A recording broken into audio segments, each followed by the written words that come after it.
European leaders have condemned Russian-backed militants in East Ukraine for violating a ceasefire announced last Sunday. They have threatened to bring more sanctions against Russia if the situation does not improve. As you know, our policy on sanctions is always the same, based on our unity at 28 and our deep understanding of the fact that they are linked on the situation on the ground.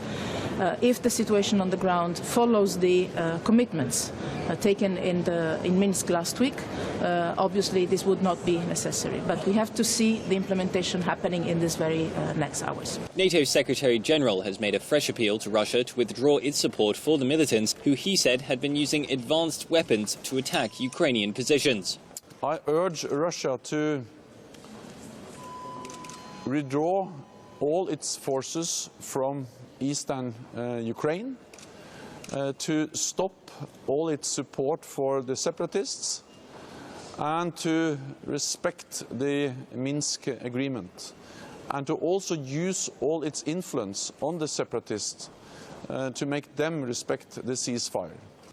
The German government, meanwhile, has also reiterated that more sanctions could be on the table if the militants in East Ukraine do not respect the terms of the peace deal, which was hammered out after marathon negotiations between the leaders of Russia, Ukraine, France and Germany last week. I would like to talk to you about Ukraine and tell you that the German government sharply condemns the military offensive by separatists. It is a clear violation of the ceasefire agreed to last Sunday.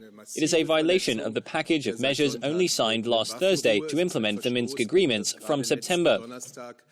The head of Poland's National Security Bureau, meanwhile, says Europe is not doing enough to help Ukraine. As for me, it seems Ukraine is alone in its war for independence. The West is doing too little to help Ukraine and too little to stop Russia. That's not right from the point of view of European security. Imagine if Ukraine loses, there'll be a Cold War. Ukraine will become a second East Germany. The current ceasefire in East Ukraine follows a previous truce which was announced last September but failed to hold. The current deal is proving highly fragile, with the two sides accusing each other of violations.